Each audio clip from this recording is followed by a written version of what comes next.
voilà un débat qui ressurgit, celui de l'identité nationale.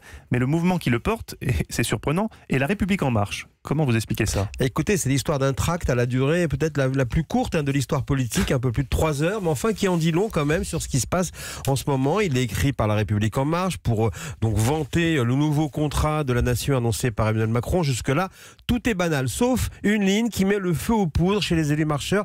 C'est à propos du grand débat national. Il est écrit, je cite, « Avoir une réflexion collective sur l'identité nationale ». Cette notion portée par Nicolas Sarkozy en 2007 avait été le tournant de sa campagne et le président Sarkozy avait nommé Brice Hortefeux ministre de l'immigration et de l'identité nationale. C'était un sujet devenu repoussoir pour la droite modérée et la gauche. Ulcéré, plusieurs élus ont fait savoir à Stanislas Guerini, le nouveau patron du parti, pas question de distribuer un tract avec les mots de Nicolas Sarkozy. Bon, il faut dire aussi que du côté du pôle droit de la majorité, on est moins ému.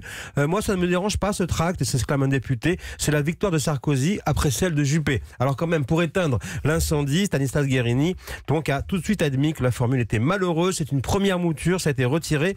Le nouveau texte parle d'identité de la nation qui englobe les enjeux de la citoyenneté et de l'immigration. Bon, c'est plus long, mais c'est plus nuancé. Ça veut dire que le débat sur l'immigration s'annonce comme ultra sensible, mais pourquoi l'avoir placé dans le grand débat lancé par le président? On avait raconté comment ce thème, avec celui de la laïcité, de l'islam en France, taraudait beaucoup d'élus devant le chef de l'État pendant son itinérance. La question est aussi présente au cœur des discours des Gilets jaunes, dont les plus durs forment maintenant une avant-garde populiste. Mais il est vrai aussi que ce débat crucial lancé par le président prend tout le monde de court. Certains membres du gouvernement, et non des moindres, expliquent en petit comité que ce débat n'est ni fait ni à faire, trop précipité, trop d'objectifs disparates, même s'il faut quand même poser les questions. Et des acteurs gouvernementaux craignent que tout cela ne débouche sur rien, comme le débat lancé par le président Sarkozy en 2009. Il portait sur l'identité nationale.